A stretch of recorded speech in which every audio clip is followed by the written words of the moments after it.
Debout devant la cuisinière, je remuais la sauce en regardant par la fenêtre les feuilles d'automne tomber. Les dîners de famille du samedi étaient devenus une tradition depuis la mort de Claude, mon mari. Ces réunions étaient tout ce qu'il me restait. Je soupirais, goûtant la sauce. Trop fade. J'ajoutais une pincée de sel, remuais, et goûtais de nouveau. Mieux, mais il manquait quelque chose. Peut-être du poivre. Je sortis le poivrier du placard, mais me figeai en entendant le bruit d'une voiture qui se garait. Laurent était toujours le premier à arriver. Mon fils est un homme d'habitude. Jamais en retard, jamais en avance. 17 heures pile. Je jetai un œil à ma montre. 16h59. Je souris et ajoutai du poivre à la sauce. Mon fils, ce pédant. La porte d'entrée s'ouvrit sans qu'on ait frappé. Maman, tu es là. La voix de Laurent, comme toujours, semblait légèrement irritée, comme s'il accomplissait une corvée déplaisante. Dans la cuisine, répondis-je sans me retourner. Il entra et je l'entendis poser une bouteille de vin sur la table, un rouge bas de gamme que je n'aimais pas, mais je ne le lui avais jamais dit. Ça sent bon, dit-il sans enthousiasme. Rôti, pommes de terre et ta tarte aux pommes préférée pour le dessert. Je souris, me retournant enfin. Laurent avait l'air fatigué. À 46 ans, ses cheveux blonds étaient déjà à moitié gris, et une ride profonde creusait son front entre ses sourcils. Hugo viendra plus tard, dit-il en se servant un verre d'eau. Il a un petit boulot sur le campus. Ce n'est pas grave, répondis-je, bien que je sois un peu blessé. Hugo venait rarement au dîner de famille ces derniers temps. Comment allait le travail? Laurent était comptable chez Construction Dubois depuis 15 ans. Ce n'était pas le poste le plus prestigieux, mais c'était stable.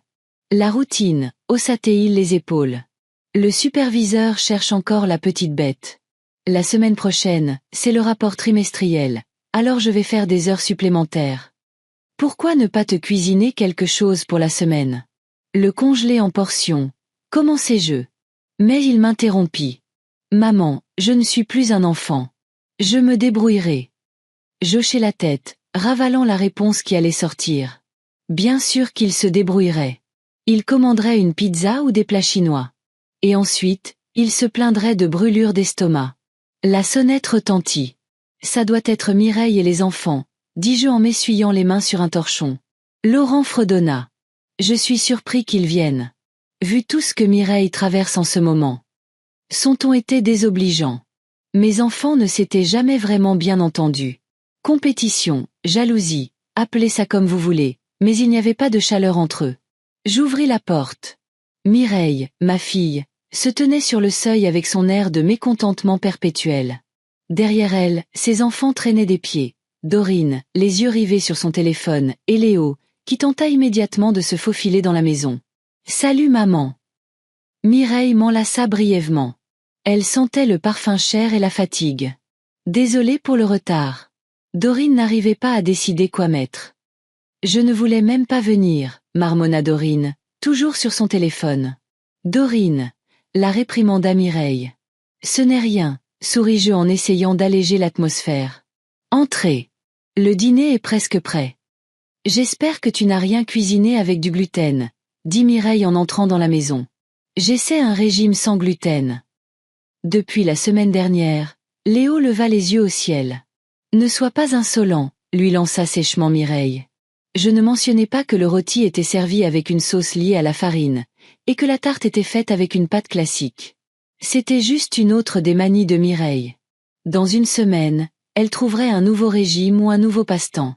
Nous nous dirigeâmes vers la salle à manger, où Laurent avait déjà mis les couverts. « Salut, sœurette », dit-il avec une pointe de sarcasme. « Comment vont les affaires à la pharmacie ?»« Ce n'est pas un commerce, c'est un travail médical important », rétorqua Mireille. Elle travaillait comme pharmacienne dans une grande chaîne et soulignait toujours à quel point c'était une profession responsable et respectée. Bien sûr, s'étira Laurent. Vendre des somnifères et des vitamines, c'est une vraie vocation. Au moins, j'aide les gens, je ne déplace pas des papiers d'un bureau à l'autre. Je posai le rôti sur la table, espérant interrompre leur querelle. Les enfants, s'il vous plaît, dis-je doucement. Léo, comment ça va à l'école?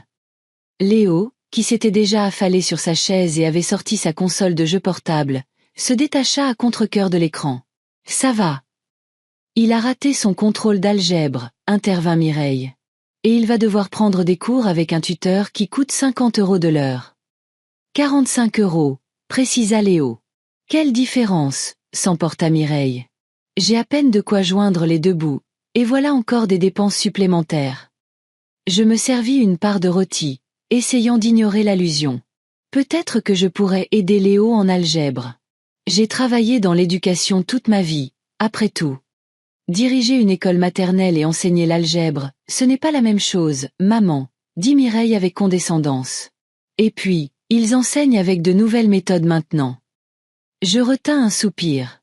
Mireille avait toujours une façon de me lancer des piques, sous-entendant que mon travail n'était ni assez prestigieux ni assez important. « Où est Hugo ?» demanda Dorine, levant pour la première fois les yeux de son téléphone. « Il a un petit boulot », répondit Laurent en se servant des pommes de terre. « Il économise encore pour ses études », dit Mireille avec une note de supériorité. S'il était allé dans une université locale comme Dorine, il n'aurait pas à travailler si dur. « HEC Paris est l'une des meilleures écoles du pays », rétorqua Laurent, « pas comme ta fac de 3e zone. »« L'université de Rouen a une excellente réputation », s'indigna Mireille. « Et Dorine a eu une bourse. »« Partielle », marmonna Dorine, les yeux de nouveau sur son téléphone. Je posai le pain et le beurre sur la table. Si on dînait, tout simplement?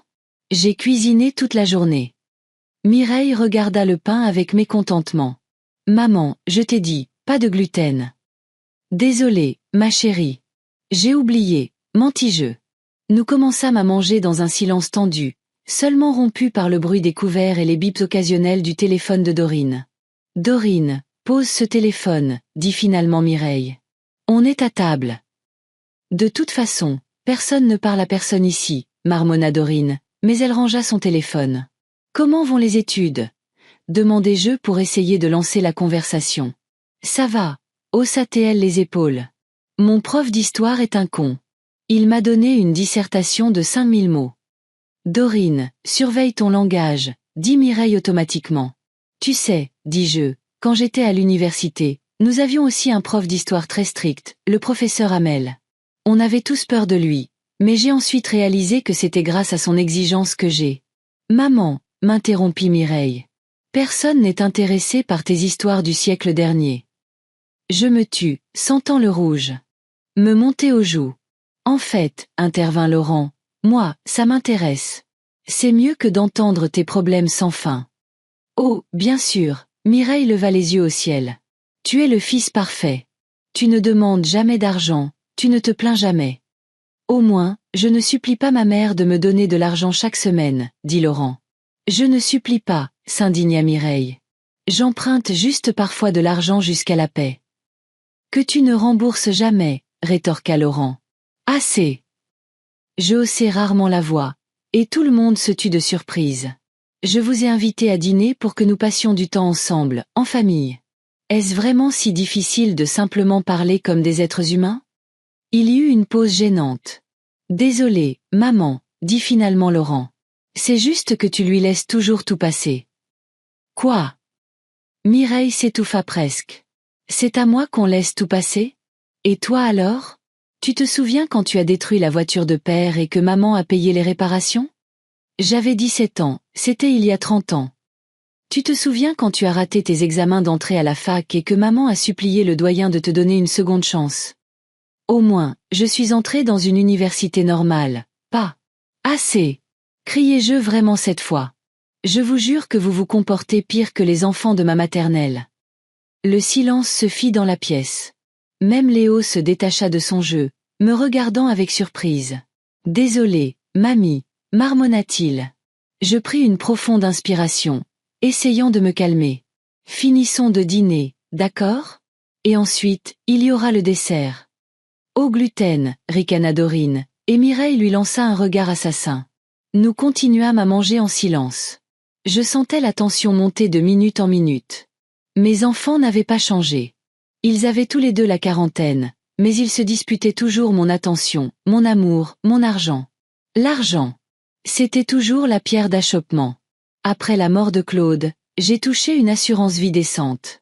Pas une somme énorme, mais assez pour vivre confortablement à la retraite. Sauf que Laurent et Mireille venaient constamment me demander de l'aide.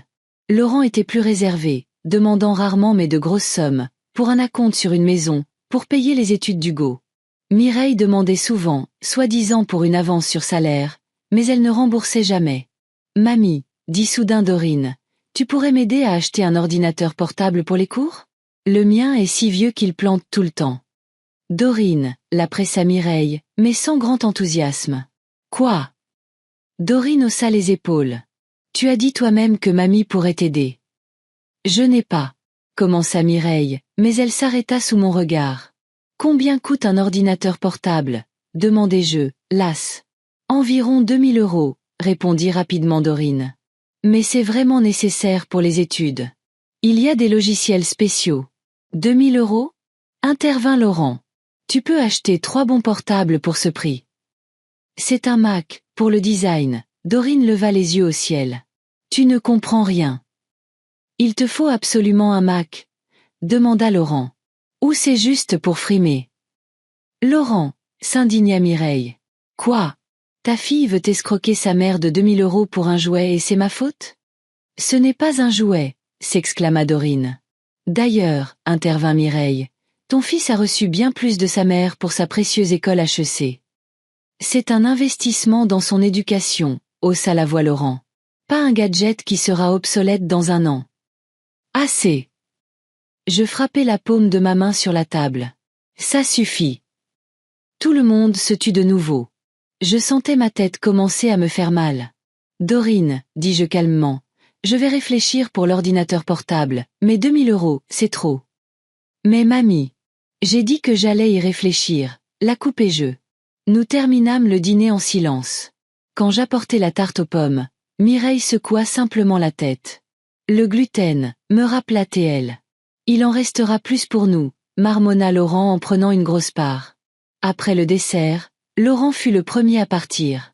Merci pour le dîner, maman, dit-il en m'embrassant sur la joue. La prochaine fois, Hugo viendra. Ce serait formidable, souris-je. Il fit un signe de tête à Mireille et aux enfants, puis partit. Mireille commença aussi à se préparer. On devrait y aller, dit-elle. On doit se lever tôt demain. Dorine et Léo étaient déjà à la porte, mais Mireille s'attarda dans la cuisine où je mettais la vaisselle dans l'évier. Maman, commença-t-elle avec hésitation. Je me demandais, tu pourrais me prêter un peu d'argent ? Je soupirai. Combien, cette fois, Mireille ? 5000 €, dit-elle sans me regarder dans les yeux. J'ai quelques soucis financiers. 5000. Je reposai l'assiette que je tenais. Mireille, ce n'est pas un peu. Je sais, mais j'ai des paiements de carte de crédit à faire, et puis il y a les réparations de la voiture et le tuteur pour Léo. Et l'argent pour l'ordinateur de Dorine ? Demandai-je. Eh bien, je pensais que tu lui achèterais l'ordinateur séparément, marmonna Mireille, comme un cadeau. Je sentis quelque chose se briser en moi. Toutes ces années, je les avais aidés, soutenus, leur avais donné de l'argent. Et qu'avais-je reçu en retour ? De la négligence, du mépris, des demandes constantes. Non, dis-je doucement. Quoi ? Mireille semblait sincèrement surprise. J'ai dit non, Mireille. Je ne te donnerai pas 5000 €. Mais maman, j'ai vraiment besoin de cet argent. Je suis en difficulté. Tu es toujours en difficulté, Mireille, et je dois toujours résoudre tes problèmes. Mais pas cette fois. Le visage de Mireille se crispa de colère. Tu ne m'as jamais soutenue, cria-t-elle. Tu as toujours préféré Laurent. Ce n'est pas vrai, et tu le sais, essayai-je de dire calmement. Si, c'est vrai. Mireille criait presque. Tu as toujours été de son côté. Tu l'as toujours fait passer en premier. Et maintenant, tu refuses d'aider ta propre fille. Mireille, s'il te plaît, calme-toi. Ne me dis pas ce que je dois faire. Elle était furieuse. Tu as gâché ma vie avec ta surprotection pour Laurent et ton mépris pour moi. Et maintenant que j'ai vraiment besoin d'aide, tu me tournes le dos. Je restai silencieuse, ne sachant que répondre à cette injustice. Tu sais quoi ? Continua Mireille. Tu as gâché nos vies. Va-t'en. Je ne veux plus jamais te voir. C'est ma maison, Mireille, dis-je doucement. Alors, nous partons. Elle attrapa son sac. Venez, les enfants. Dorine et Léo, qui avaient entendu toute la conversation depuis le couloir, suivirent leur mère en silence. La porte d'entrée claqua, le moteur de la voiture vrombit, et ils s'éloignèrent. J'étais seule dans la cuisine, au milieu de la vaisselle sale et des restes du dîner que j'avais préparé toute la journée. Mes mains tremblaient en mettant les assiettes dans l'évier. Les mots de Mireille résonnaient dans ma tête. « Tu as gâché nos vies. Va-t'en. » Je m'assis lentement sur une chaise et me couvris le visage de mes mains. Combien de temps encore allais-je supporter ça? Combien de temps encore allais-je me sacrifier pour des enfants qui ne l'appréciaient pas? Et c'est là, assise dans la cuisine de ma maison, que j'ai pris une décision. Le matin était gris et maussade, comme si le temps lui-même reflétait mon humeur. J'avais passé la majeure partie de la nuit éveillée, ressassant le dîner de la veille. Les mots de Mireille me piquaient de l'intérieur. « Tu as gâché nos vies. Va-t'en. » Je sortis du lit à 6 heures du matin, bien que d'habitude je me permette de dormir plus longtemps. J'enfilai une vieille robe de chambre, mis la bouilloire en marche et m'assis à la table de la cuisine avec un carnet. La décision était venue pendant la nuit, et maintenant je devais tout planifier soigneusement. Prenant un stylo, je commençai à faire une liste de choses à faire. Le premier point était une visite chez le notaire. Je devais refaire mon testament et vérifier tous les documents. Ensuite, la banque, pour retirer de l'argent en espèces. Le troisième point était un appel à ma vieille amie Bernadette, qui s'occupait de la location de ma petite maison en périphérie de la ville. Il était temps de récupérer les clés et de faire partir les locataires. Cette petite maison était mon secret depuis 15 ans. Je l'avais achetée avec l'argent hérité de ma tante Odile. Aucun de mes enfants n'était au courant. Je la louais et plaçais l'argent sur un compte séparé. Ma cagnotte secrète, mon assurance contre les coups durs de la vie, et maintenant, elle allait me servir. La bouilloire siffla, me tirant de mes pensées. Je me préparai un thé fort et continuai mon plan. Je devais décider quoi emporter et quoi laisser. Je n'allais pas disparaître pour toujours, mais je voulais donner une leçon à mes enfants. Qu'ils vivent sans moi. Qu'ils voient ce que c'est de ne pas avoir un soutien constant, un pilier. À 8 heures, la liste était prête. Je pris une douche, m'habillai et appelai l'étude de Maître Coulon, mon notaire. Sa secrétaire me dit qu'il avait un créneau à 11 heures. J'acceptai et raccrochai. Ensuite, j'appelai Bernadette. « Hélène, ça fait plaisir de t'entendre, ma chère. » Sa voix semblait aussi joyeuse qu'il y a 30 ans, quand nous travaillions ensemble à l'école maternelle. « Bernadette, je dois te parler de la maison de la rue de la Grange, » dis-je en essayant de garder une voix neutre. « Il y a un problème. » Il y avait de l'inquiétude dans son ton. « Non, non. C'est juste que je vais devoir y vivre pendant un certain temps. Les locataires doivent partir. » « En fait, ils viennent de renouveler leur bail pour 6 mois, » répondit Bernadette, dubitative. « Mais si tu en as vraiment besoin. »« Oui, j'en ai besoin, » dis-je fermement. « Je les dédommagerai pour le désagrément. Le triple du loyer pour le mois. » Waouh! Bernadette était clairement surprise. « Eh bien, je ne pense pas qu'ils refuseront. Un jeune couple, ils venaient de trouver une maison et devaient déménager dans quelques mois de toute façon. »« C'est parfait. Contacte-les aujourd'hui, s'il te plaît. Dis-leur que je peux leur verser un acompte pour trouver un nouveau logement. »« D'accord, Hélène. Mais, tu es sûre que tout va bien ?» J'hésitais. Bernadette était mon amie la plus proche, mais même à elle, je n'étais pas prête à dire toute la vérité. « J'ai juste besoin d'un changement d'air, » répondis-je. « Les enfants, tu sais. »« Oh, je sais, » soupira-t-elle. Mon Rodney pense toujours que je suis sa blanchisserie et sa cantine personnelle, et il a 53 ans. Nous rîmes toutes les deux, et cela me fit un peu de bien. Je t'appellerai ce soir pour te dire ce que les locataires ont répondu, promit Bernadette. Merci, ma chère. En raccrochant, je sentis une vague de détermination. Le plan commençait à prendre forme. Je mis mon manteau et quittai la maison. L'étude de Maître Coulon se trouvait dans le centre-ville d'Évreux, dans un vieil immeuble en briques avec de lourdes portes en bois.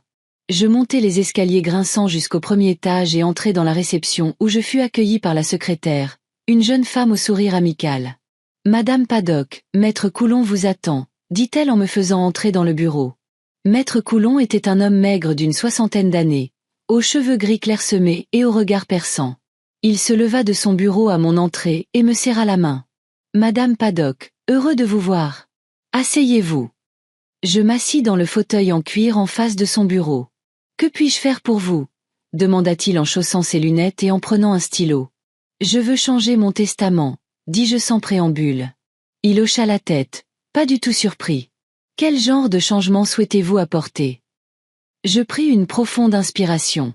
Je veux que ma maison de la rue du Chêne soit vendue à ma mort et que l'argent soit partagé entre mes petits-enfants, Hugo, Dorine et Léo. Mais pas avant qu'ils aient 25 ans. D'ici là, l'argent devra être placé dans une fiducie. Maître Coulon nota mes souhaits. Et vos enfants, Laurent et Mireille? Je leur laisserai 10 000 € chacun, dis-je fermement, le reste aux petits-enfants. Il haussa les sourcils mais ne dit rien, continuant d'écrire. De plus, j'ai une autre maison sur la rue de la Grange. Mes enfants ne sont pas au courant.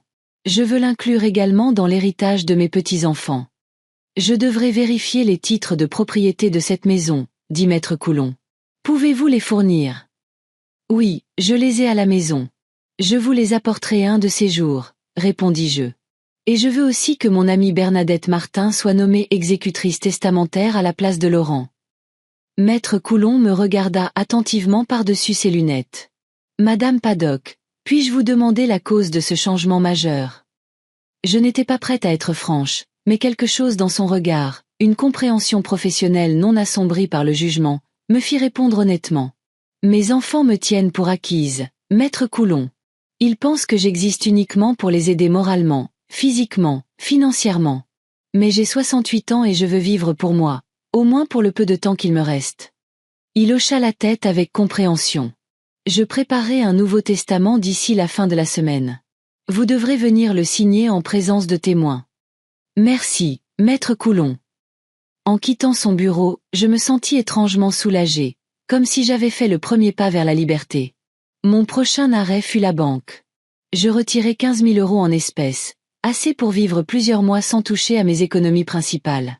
Le caissier me regarda avec surprise quand je demandai cette somme, mais je me contentai de sourire et de dire quelque chose à propos de réparation à la maison.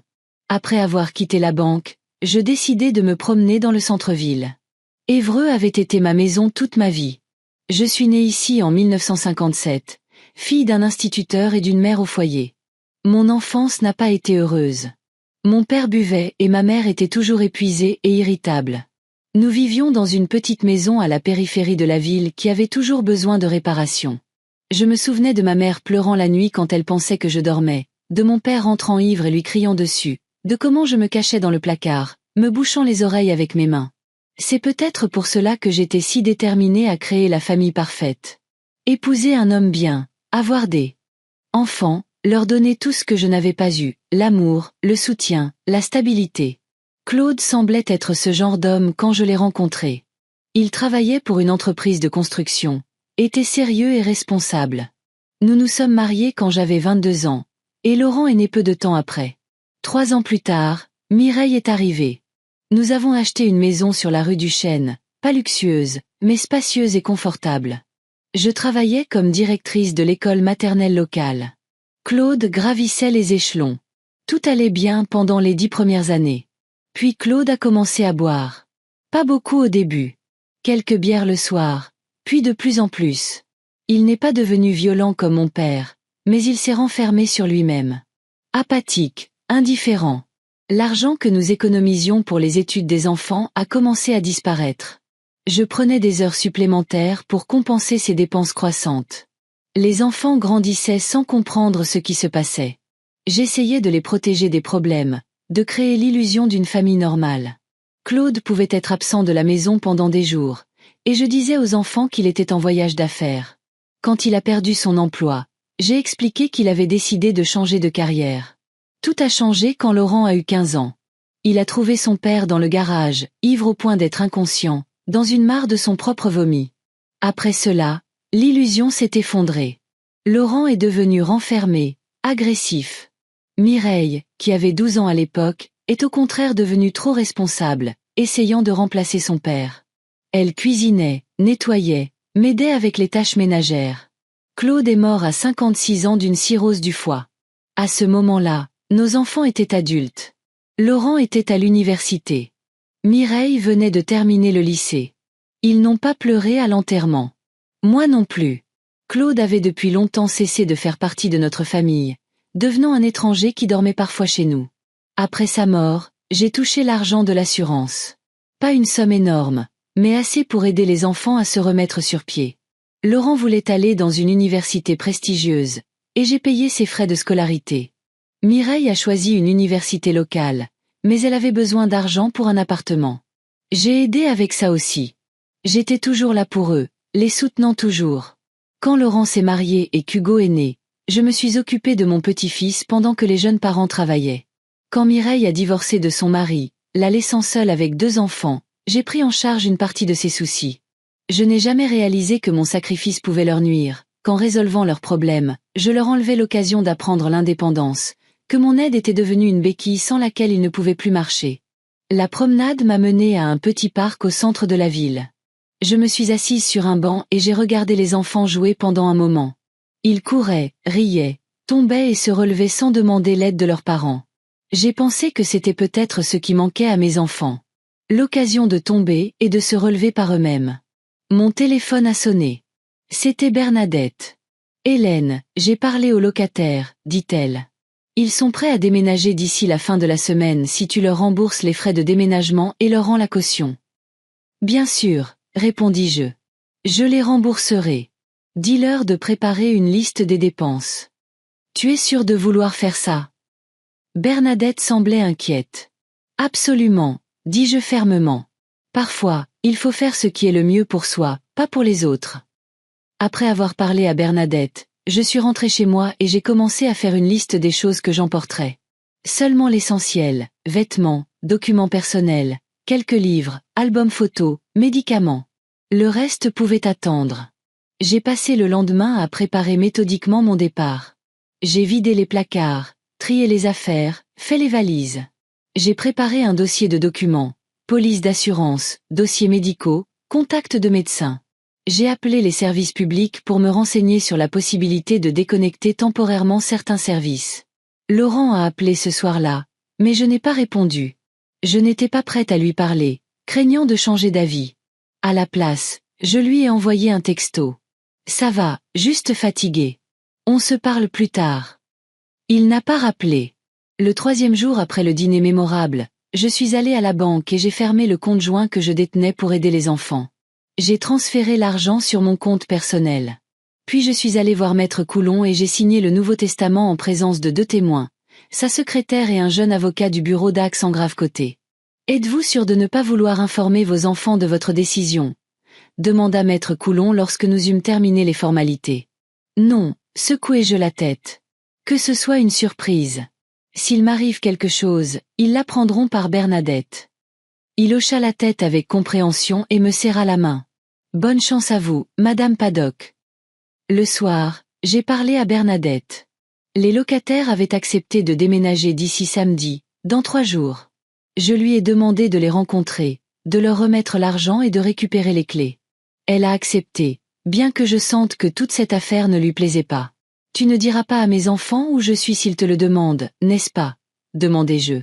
Bien sûr que non, m'assura Bernadette. Mais ils vont s'inquiéter, Hélène. Laisse-les s'inquiéter, dis-je fermement. Ça leur fera du bien.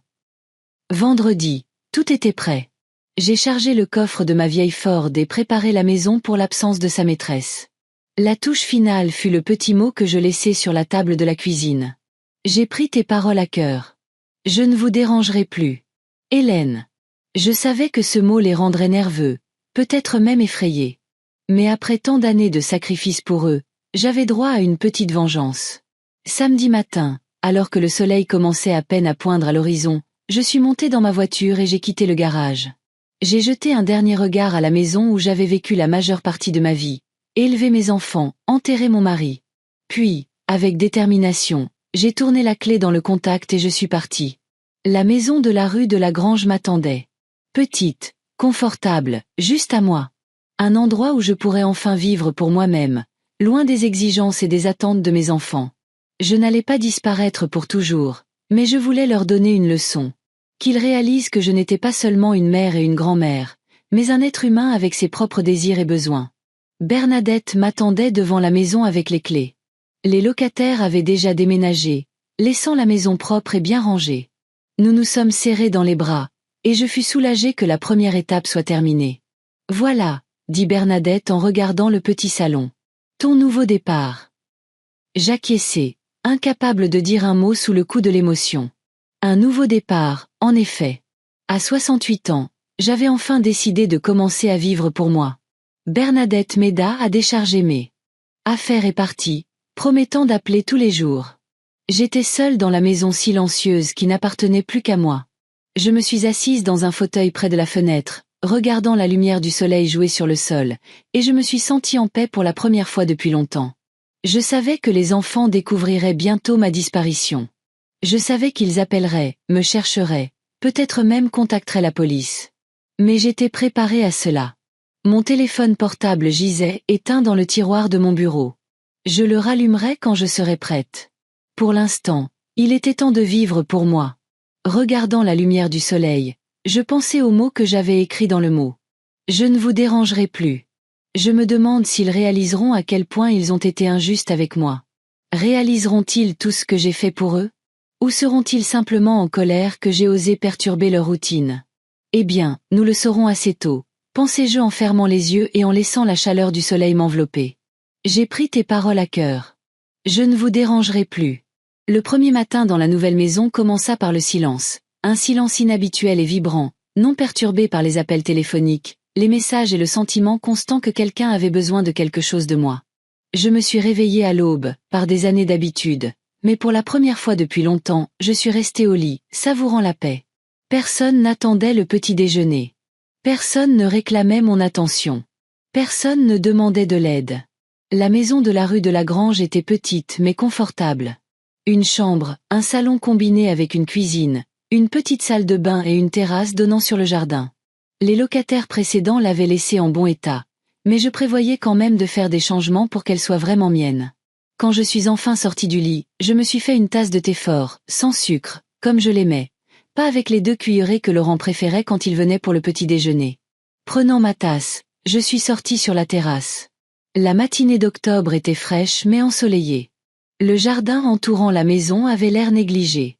Les locataires n'étaient clairement pas des jardiniers. Herbe haute, buissons envahissants, mauvaises herbes. Mais je pouvais voir le potentiel. Au printemps, cela pourrait être un vrai jardin avec des fleurs, des légumes, peut-être même un petit étang.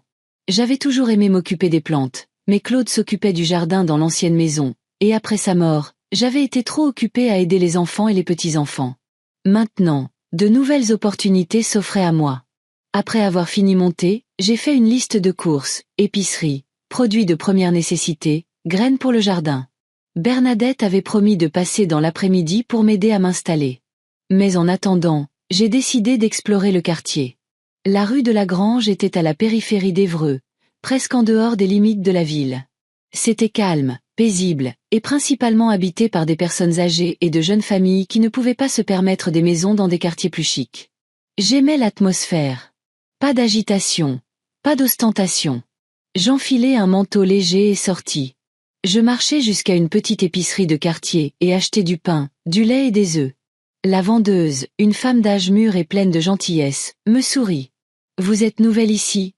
demanda-t-elle en passant mes achats. « Je ne me souviens pas de vous avoir vu. »« Oui, je viens d'emménager hier, » répondis-je. « Au numéro 17. »« Oh, là où vivaient les Thompson.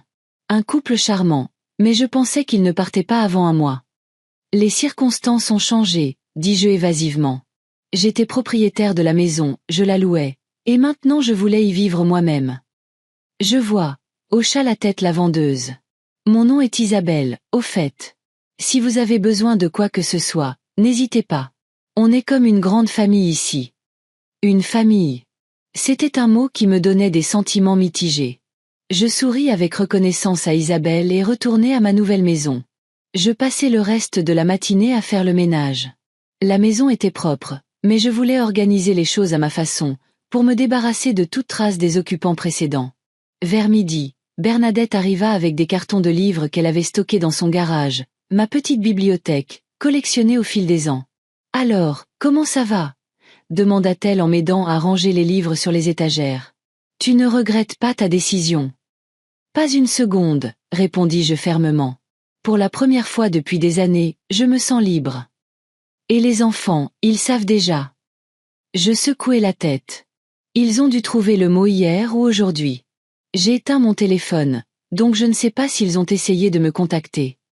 Bernadette me regarda attentivement. Tu réalises qu'ils vont s'inquiéter, n'est-ce pas? Laisse-les. Haussai-je les épaules. Ils ne se sont pas souciés de mes sentiments depuis des années. Un peu d'anxiété ne leur fera pas de mal. Bernadette soupira, mais ne discuta pas. Au lieu de cela, elle m'aida à finir de ranger les livres et sortit une bouteille de vin de son sac. Fait-on ta pendaison de crémaillère, suggéra-t-elle. J'ai apporté ton rouge sec préféré. Nous nous assîmes sur la terrasse, sirotant du vin et parlant du passé, de notre travail à l'école maternelle, des bêtises des enfants d'autrefois. Je sentais la tension des derniers jours se relâcher progressivement. Tu sais, dit Bernadette en nous versant un deuxième verre, tu devrais rejoindre notre club de jardinage.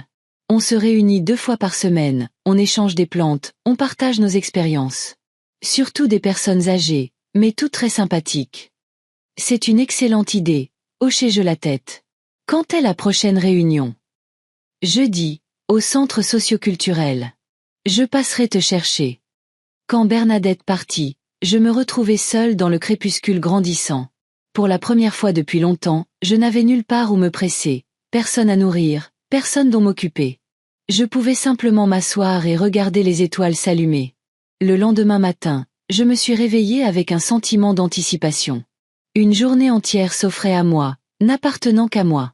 J'ai pris un petit déjeuner tranquille, puis je me suis habillée et je me suis dirigée vers la jardinerie à quelques kilomètres de chez moi. J'ai acheté des outils, des gants et des graines de fleurs pour le printemps.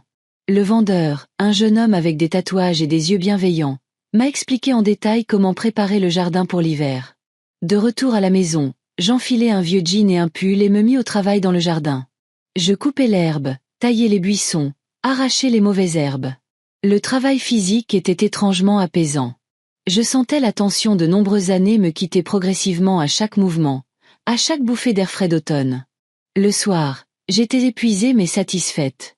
Le jardin avait l'air beaucoup plus propre, même s'il restait encore beaucoup de travail à faire. Je pris une douche chaude, me préparai un dîner. Simple et m'installer dans un fauteuil avec un livre, Jane Eyre de Charlotte Brontë, que je voulais relire depuis longtemps mais pour lequel je n'avais jamais trouvé le temps.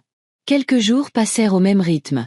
Travail dans le jardin, lecture, promenade tranquille dans le quartier. J'ai fait connaissance avec mes voisins, le couple âgé Jenkins sur la gauche et la jeune famille Reeves sur la droite. Tout le monde était amical. Personne ne posait trop de questions. Jeudi, Bernadette est passée me chercher et nous sommes allés à la réunion du club de jardinage. Le centre socioculturel d'Évreux était un petit bâtiment de plain-pied avec une salle spacieuse et une cuisine. Quand nous sommes entrés, il y avait déjà une quinzaine de personnes réunies, principalement des femmes de mon âge ou plus âgées, mais il y avait aussi quelques hommes et 2 jeunes filles. Les amis, dit Bernadette à tout le monde, j'aimerais vous présenter Hélène Paddock, une vieille amie à moi et une nouvelle membre de notre club. Je me sentis légèrement gênée par l'attention, mais je fus accueillie chaleureusement.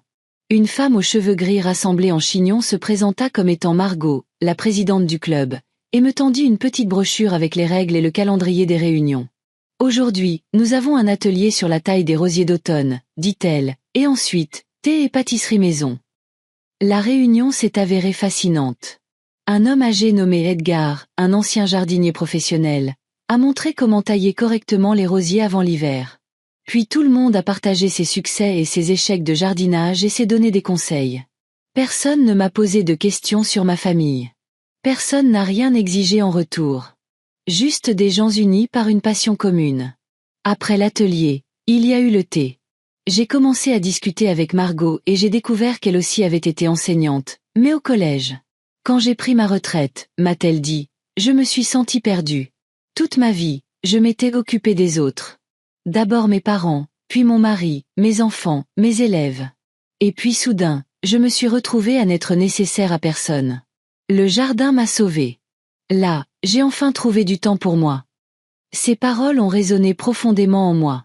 Moi aussi, j'avais passé ma vie à m'occuper des autres, à faire passer leurs besoins avant les miens. Ce n'est que maintenant, à 68 ans, que je commençais à penser à moi. Ce soir-là, en rentrant chez moi, j'ai allumé mon téléphone pour la première fois en une semaine. Comme prévu, il était rempli d'appels manqués et de messages de Laurent et Mireille. Je n'ai pas pris la peine de les écouter, mais j'ai décidé de vérifier mes emails. Il pourrait y avoir quelque chose d'important qui ne concernait pas les enfants. Parmi les spams et les publicités, il y avait un email de Mireille envoyé il y a 2 jours.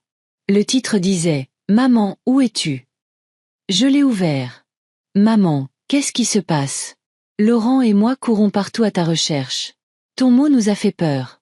Tu as été offensé par ce que j'ai dit ? Je ne voulais pas te blesser.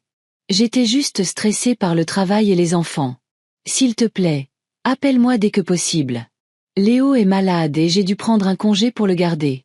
Tu es généralement d'une grande aide dans ces situations. Quoi qu'il en soit, fais-moi savoir que tu vas bien. Mireille. Je fermai la lettre sans le moindre remords. Bien sûr, la première chose à laquelle Mireille a pensé, c'est qu'il garderait son fils pendant qu'elle était au travail. Pas à ce que je ressentais, pas à ce qui m'avait poussé à partir, mais à la façon dont mon absence la dérangeait. Il y avait une autre lettre de Laurent, envoyée hier.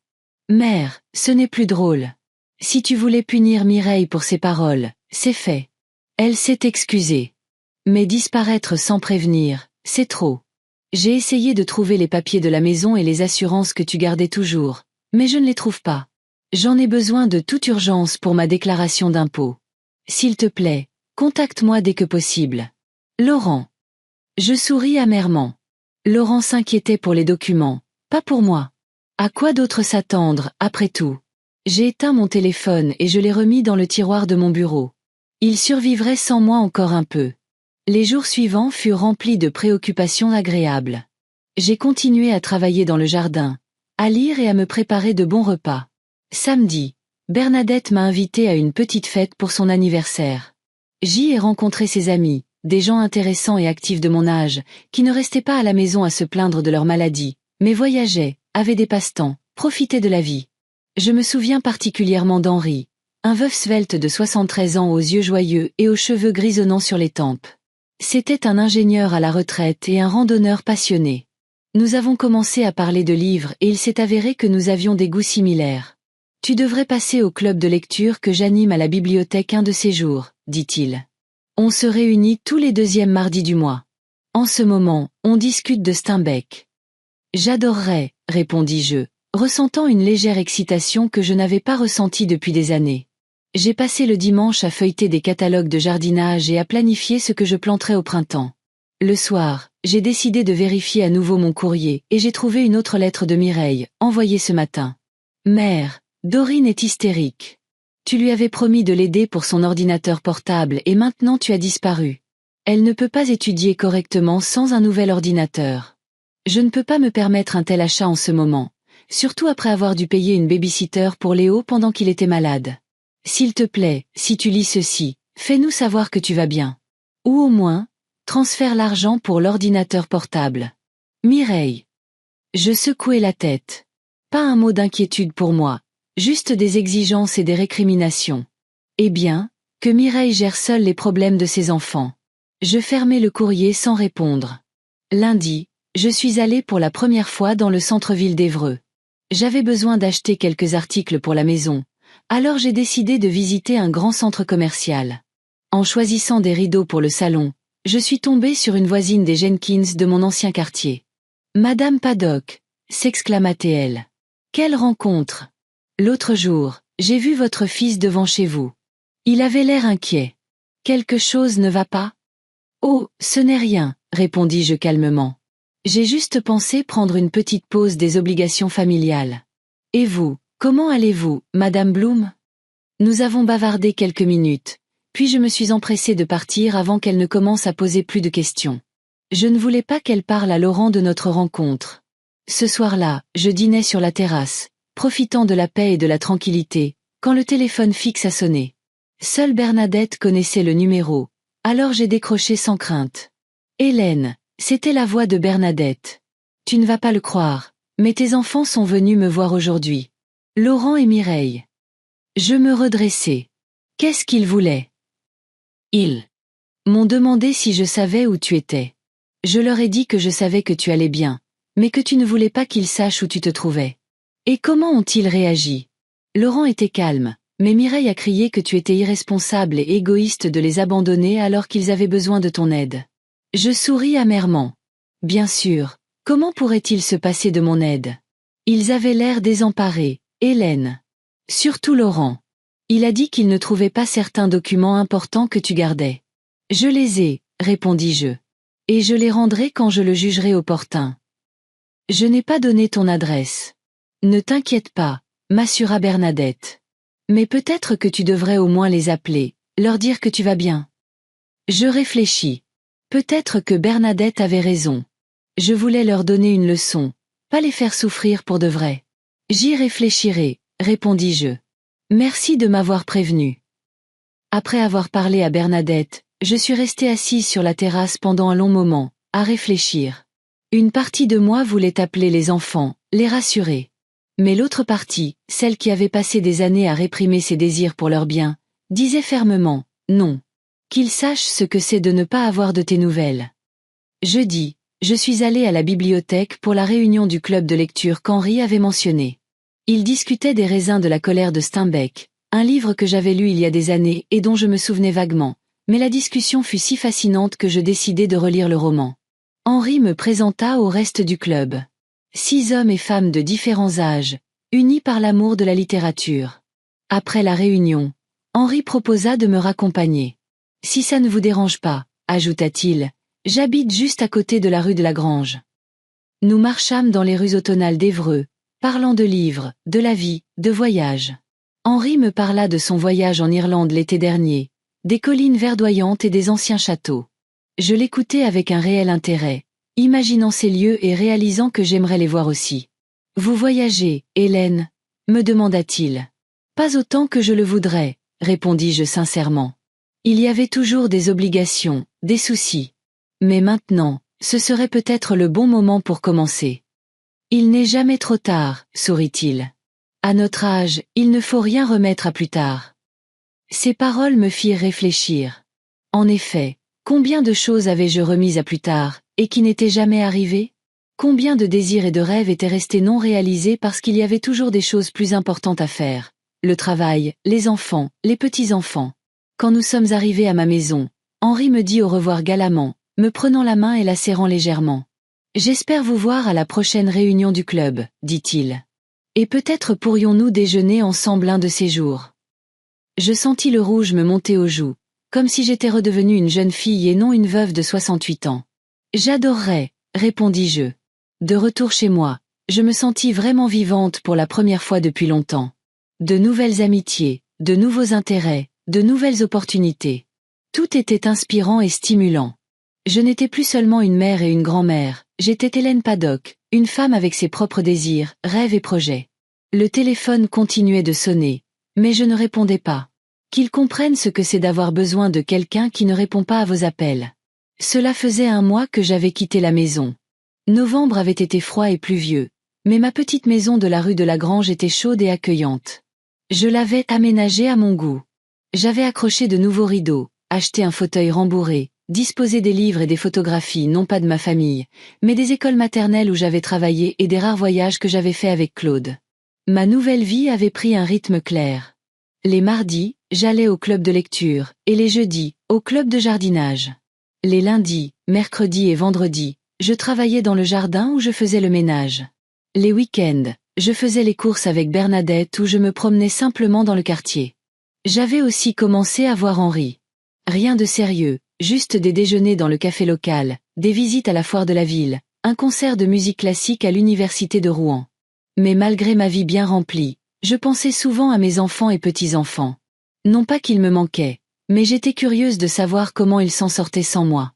Bernadette partageait régulièrement les nouvelles qu'elle avait entendues de Laurent ou Mireille quand il l'appelait dans l'espoir d'obtenir des informations sur moi. Aujourd'hui, elle a appelé tôt le matin, ce qui était inhabituel. « Hélène, dit-elle sans préambule, tes enfants sont venus me voir hier avec un policier. Ils ont signalé ta disparition. » Je restai figée, une tasse de thé à la main. « Et qu'est-ce que tu leur as dit ?»« La vérité. Que je savais que tu étais en vie et en bonne santé, mais que tu ne voulais pas leur parler. » Le policier était un type compréhensif. Il a dit que les adultes ont droit à leur vie privée et que si je garantissais que tu allais bien, l'affaire serait classée. « Merci, Bernadette, soufflai-je, soulagée. Mais, Hélène, je pouvais entendre l'inquiétude dans sa voix. Tu devrais savoir qu'ils sont vraiment désespérés. Surtout Laurent, il a l'air épuisé. Il dit qu'il a des problèmes au travail parce qu'il n'arrive pas à se concentrer. Je sentis un pincement de mauvaise conscience, mais je le chassai immédiatement. Ce sont des adultes. Ils doivent gérer leurs problèmes eux-mêmes. Et Mireille? Demandai-je. Oh, elle est fidèle à elle-même, soupira Bernadette, criant que tu étais une égoïste, que tu les avais abandonnés au moment où ils avaient le plus besoin de toi. Mais tu sais, sous toute cette colère, j'ai senti de la peur.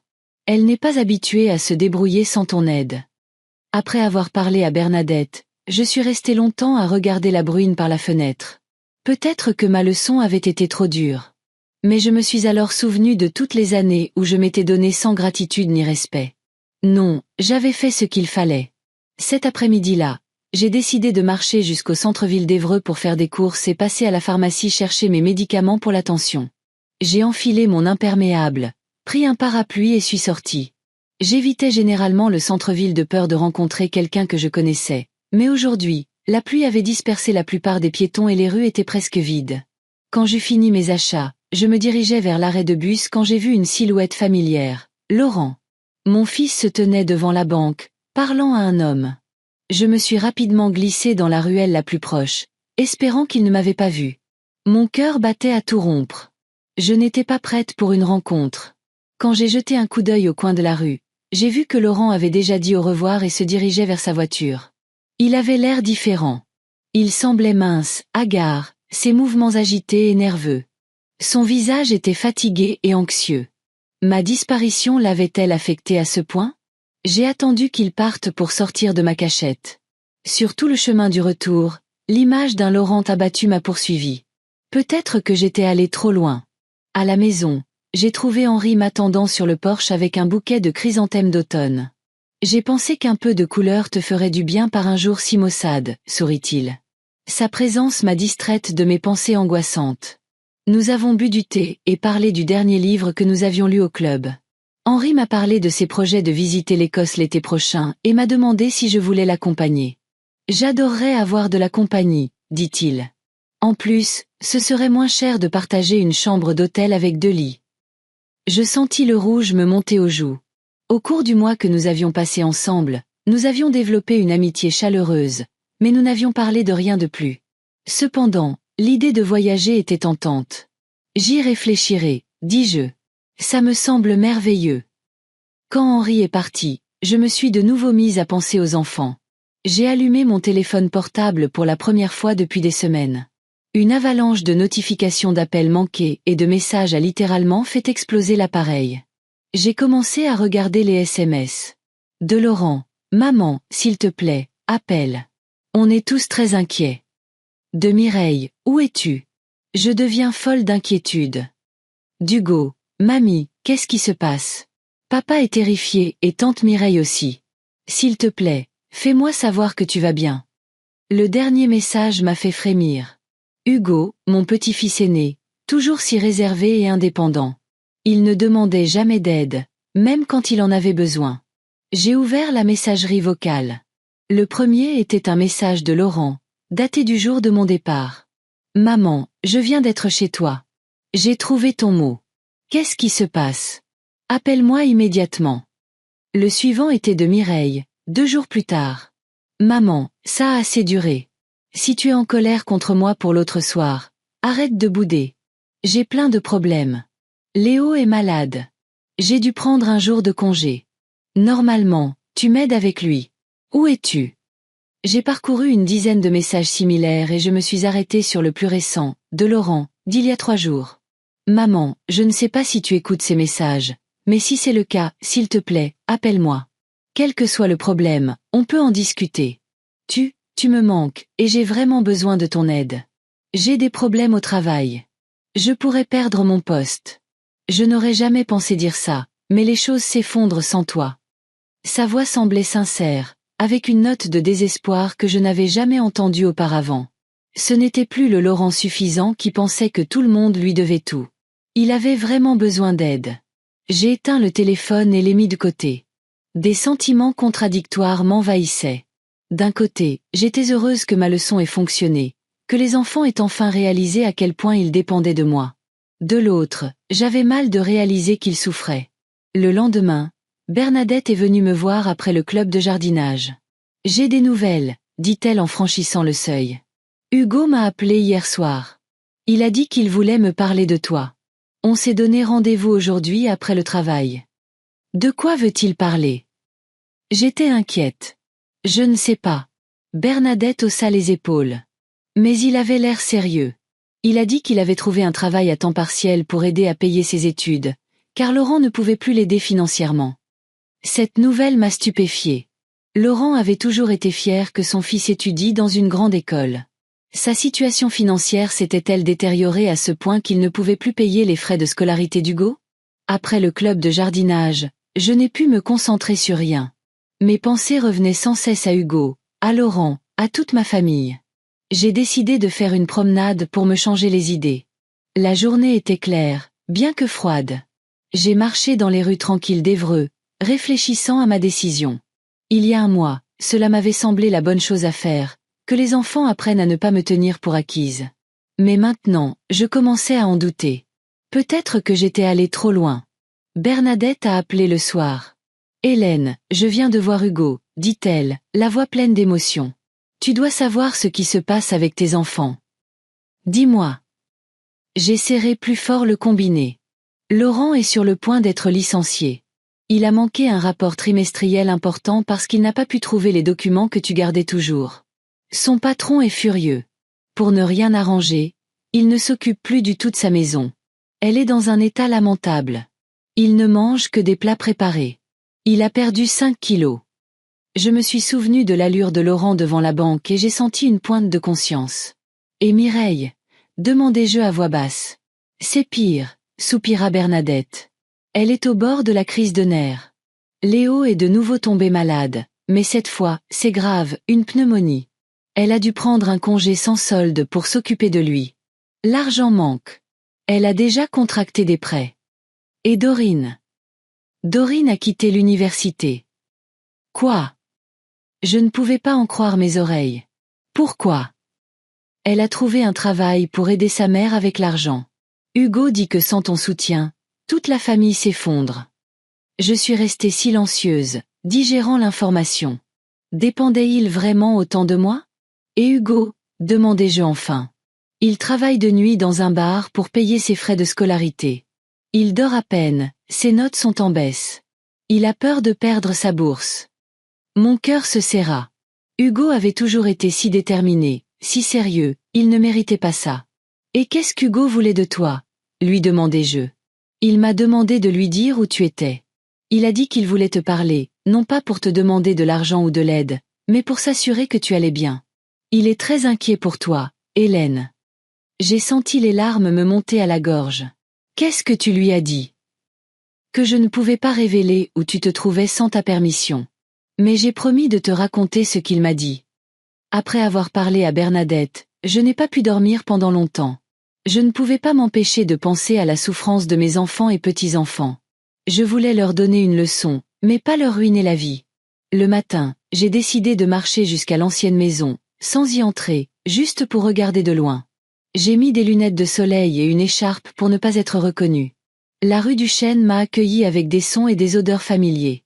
Il y avait le garçon du quartier qui faisait du vélo, Madame Parker qui promenait son teckel, le facteur qui livrait le courrier du matin.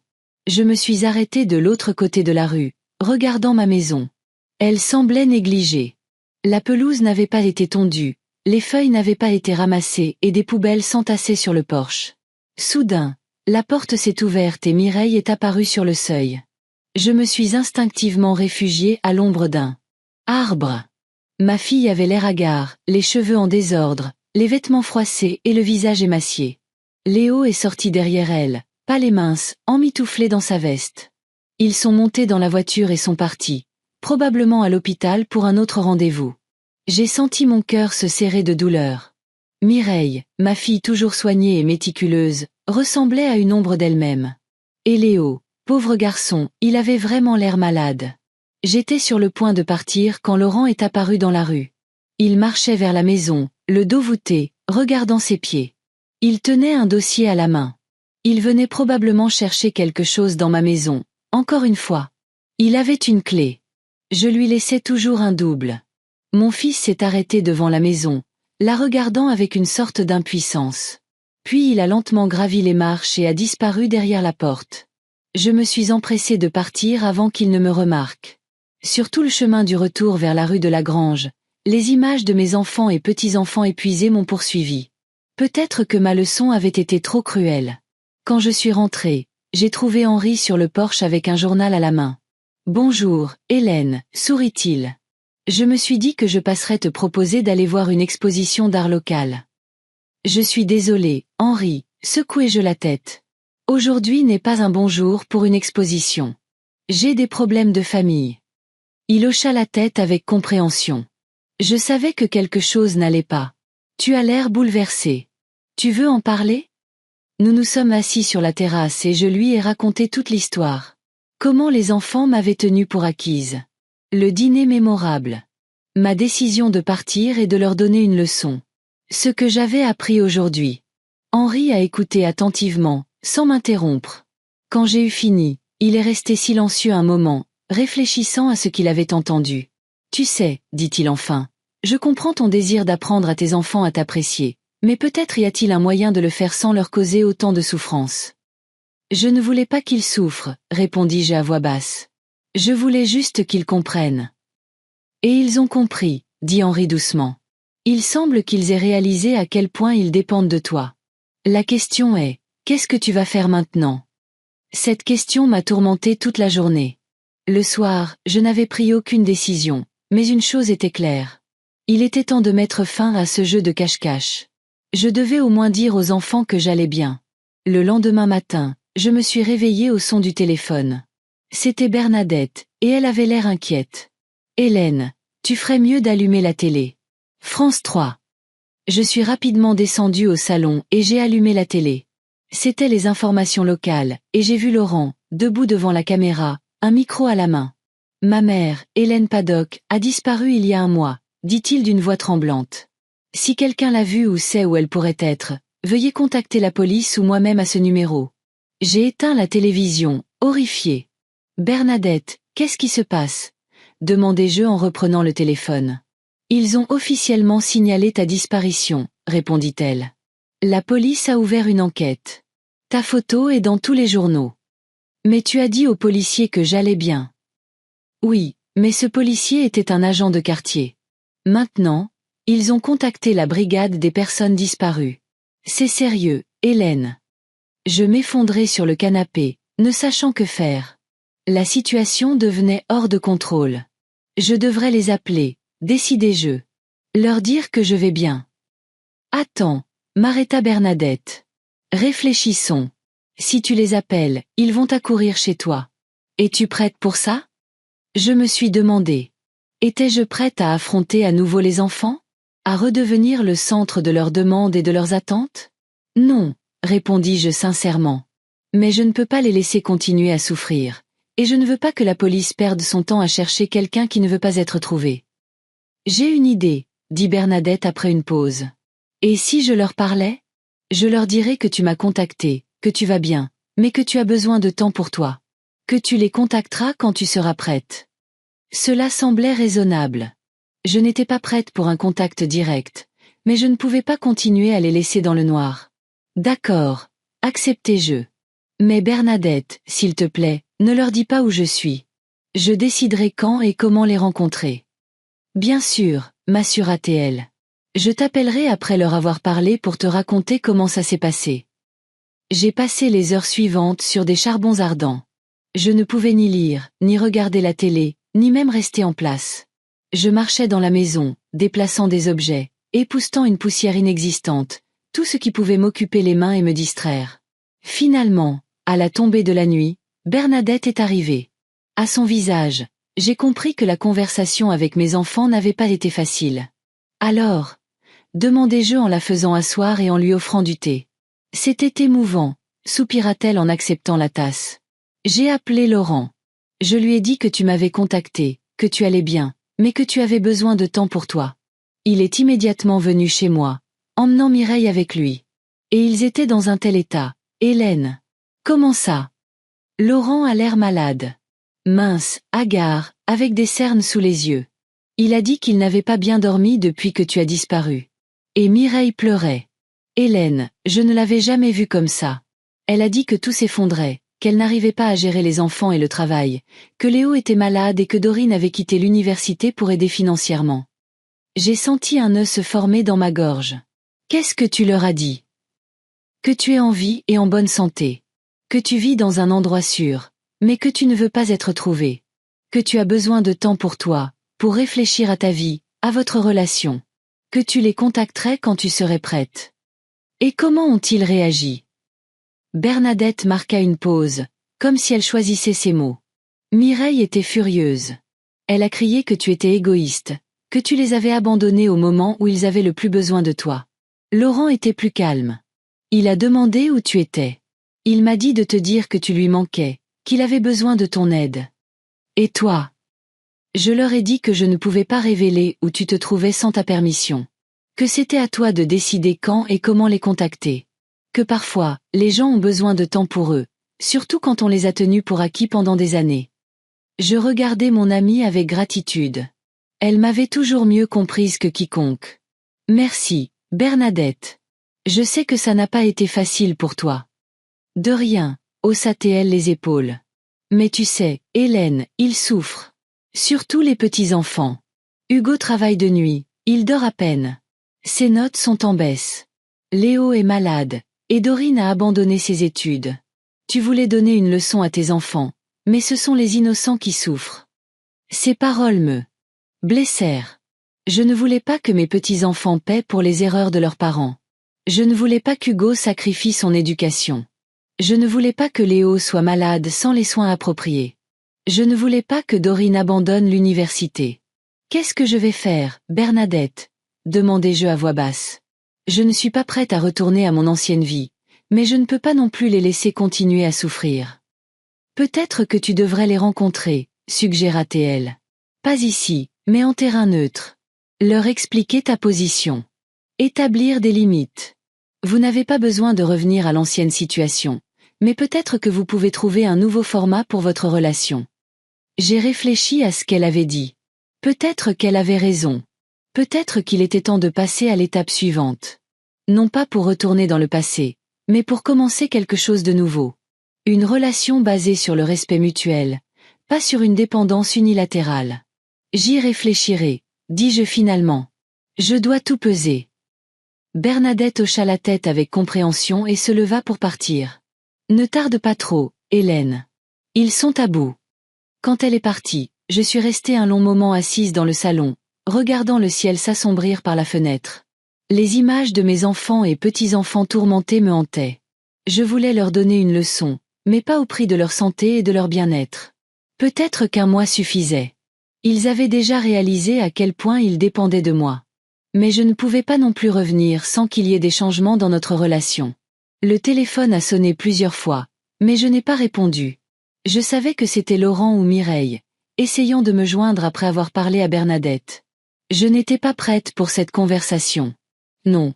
J'étais dans mon jardin, taillant les derniers chrysanthèmes avant les gelées à venir, quand j'ai entendu le bruit d'une voiture qui approchait. C'était étrange. Dans cette partie de la rue de la Grange, les visiteurs occasionnels étaient rares, et je connaissais déjà tous mes voisins. Je me suis redressée, secouant la terre de mes gants. Je me suis retournée au bruit et je me suis figée. La Chevrolet bleu foncé de Laurent s'était arrêtée devant mon portail. Mon cœur s'est emballé. Comment m'avait-il trouvé? Bernadette avait juré de ne pas donner mon adresse. Je suis restée immobile, regardant mes enfants sortir de la voiture. D'abord Laurent, puis Mireille. Ils ont regardé autour d'eux, m'ont vu et se sont dirigés vers l'entrée. Leur visage était un mélange de soulagement et de colère. « Maman !» cria presque Mireille. « On t'a enfin trouvé !» J'ai lentement retiré mes gants de jardinage et posé le sécateur sur le banc. J'ai pris une profonde inspiration, essayant de me calmer. Je savais que ce moment arriverait un jour, mais je ne pensais pas que ce serait si tôt. « Bonjour !» dis-je calmement. « Comment m'avez-vous trouvé ?» Peu importe, répondit Laurent en poussant le portail. Ce qui compte, c'est qu'on t'a trouvé, et que tu vas bien. Tu as une idée de ce qu'on a traversé ce mois-ci? Ils se sont approchés, et j'ai pu voir à quel point ils avaient changé. Laurent avait maigri, il avait des cernes et semblait épuisé. Mireille avait l'air encore pire, pâle, les yeux ternes, comme si elle avait vieilli de plusieurs années. « Entrez », dis-je en désignant la terrasse. « Nous devons parler. » Ils m'ont suivi, regardant autour d'eux avec une curiosité évidente. Ma petite maison, que j'avais meublée avec tant d'amour au cours du dernier mois, semblait soudain vulnérable, comme si mon intimité avait été envahie par des invités non désirés. « Asseyez-vous », dis-je en désignant les fauteuils en osier sur la terrasse. « Vous voulez un thé ? » Un thé. Mireille s'étouffa presque d'indignation. « Tu disparais pendant un mois, tu nous rends fous d'inquiétude, et maintenant tu nous offres du thé. » Mireille, dit Laurent avec prudence. Écoutons d'abord maman. Ils se sont assis. Je suis allée à la cuisine, j'ai mis la bouilloire en marche et je suis restée quelques minutes à réfléchir. Je savais que ce ne serait pas une conversation facile, mais j'étais prête. Je n'allais plus taire mes sentiments. Quand je suis revenue avec le plateau, j'ai trouvé les enfants dans un silence tendu. J'ai servi le thé, je me suis assise en face d'eux et j'ai regardé calmement d'abord dans les yeux de Laurent, puis de Mireille. Je sais qu'il vous est difficile de comprendre ce que j'ai fait, commençai-je. Mais imaginez ce que ce serait de donner de soi-même pendant des années sans recevoir en retour ni gratitude ni respect. D'être toujours disponible, toujours prêt à aider, et de se sentir pourtant tenu pour acquis. Maman, m'interrompit Laurent, si tu ne te sentais pas appréciée, pourquoi ne l'as-tu pas dit? Pourquoi as-tu dû disparaître et nous inquiéter? Je l'ai dit, répondis-je doucement, de nombreuses fois. Mais vous ne m'écoutiez pas. Vous étiez trop occupé par vos problèmes, par vos vies. Parfois, les actions parlent plus que les mots. Es-tu satisfaite du résultat? Lança Mireille. As-tu une idée de ce qu'on a traversé? Léo a eu une pneumonie, et j'ai dû prendre un congé sans solde pour m'occuper de lui. Dorine a quitté l'université parce qu'on avait besoin d'argent. On est au bord de la faillite. Et j'ai failli perdre mon travail, ajouta Laurent. Je ne trouvais pas les documents importants que tu gardais toujours. Sans parler du fait que je n'ai pas bien dormi de tout ce mois, inquiet pour toi. Je les observais attentivement. Ils parlaient de leurs problèmes, de leur mal-être sans mon aide, mais pas un mot sur ce que j'avais ressenti toutes ces années. Je suis désolée que vous ayez eu à souffrir, leur dis-je. Mais savez-vous ce qui est le plus triste? C'est que vous ne comprenez toujours pas le problème. Vous parlez de votre mal-être sans mon aide. Mais aucun de vous ne m'a demandé comment je me sentais, moi, toutes ces années de dévouement. Ils se turent, ne s'attendant manifestement pas à cette réponse. Je vous ai élevé, je vous ai soutenu en tout, j'ai sacrifié mes désirs et mes rêves pour vous, et tout ce que j'ai eu en retour, ce sont des exigences et des récriminations. Lors de ce dernier dîner, Mireille, tu as dit, tu as gâché nos vies, va-t'en. Tu t'en souviens? Mireille baissa les yeux. J'étais à bout, murmura-t-elle. Je ne le pensais pas. Mais tu l'as dit, dis-je fermement. Et tu sais quoi? J'ai décidé de prendre tes paroles à cœur. Je suis partie. Et ce mois-ci, pour la première fois depuis des années, je me suis sentie libre. J'ai fait du jardinage, je suis allée à un club de lecture, j'ai vu des amis. J'ai commencé à vivre pour moi-même au lieu de vivre pour les autres. Alors tu as décidé de nous laisser tomber pour ton propre plaisir, s'indigna Mireille. Non, répondis-je calmement. J'ai décidé d'arrêter de me sacrifier pour des gens qui n'appréciaient pas mes sacrifices. J'ai décidé de vous apprendre à apprécier ce que vous aviez. Et à en juger par votre apparence, je vois que vous avez appris la leçon. Laurent me regarda longuement, comme s'il me voyait pour la première fois. Tu as changé, dit-il enfin. Tu ne parlais pas comme ça avant. Avant, j'avais peur de perdre votre amour. Dis-je sincèrement. Je craignais que si je ne vous étais pas utile, vous me tourneriez le dos. Mais vous savez quoi? Ce mois-ci, j'ai réalisé que je mérite le respect simplement parce que je suis votre mère. Pas parce que je prépare vos dîners, que je garde vos enfants ou que je vous donne de l'argent. Simplement pour ce que je suis. Quelque chose brilla dans les yeux de Laurent. De la compréhension? Peut-être. Mais tu aurais pu nous dire tout ça sans disparaître, dit-il. J'aurais pu, acquiesçai-je. Mais m'auriez-vous entendu? Ou auriez-vous simplement hoché la tête et continué à me tenir pour acquise? Ils restèrent silencieux, et je pouvais voir que mes paroles les faisaient réfléchir. Vous savez, continuai-je plus doucement, Je n'avais pas l'intention de vous faire du mal. Je voulais juste que vous compreniez ce que c'est que d'être utilisé sans que l'on pense à vos sentiments. Et à ce qu'il paraît, vous comprenez. La question est, que se passe-t-il ensuite? Tu rentres à la maison? Demanda Laurent, plein d'espoir. Non, répondis-je fermement. Du moins, pas comme avant. Je ne serai plus votre nounou, votre femme de ménage et votre distributeur de billets gratuits. Cette maison est la mienne, et je reste ici.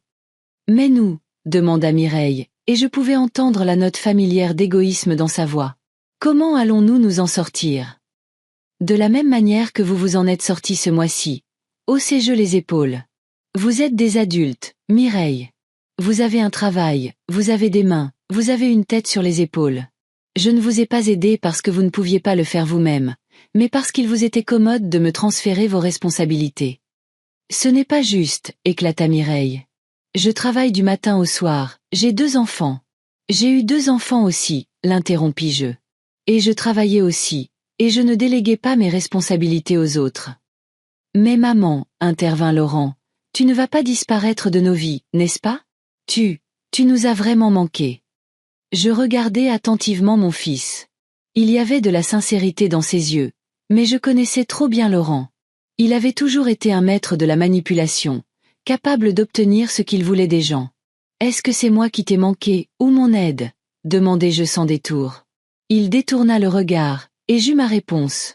Écoutez, dis-je en soupirant. Je ne dis pas que je vais disparaître de votre vie. Je dis que la relation doit changer. Je ne me sacrifierai plus pour vous.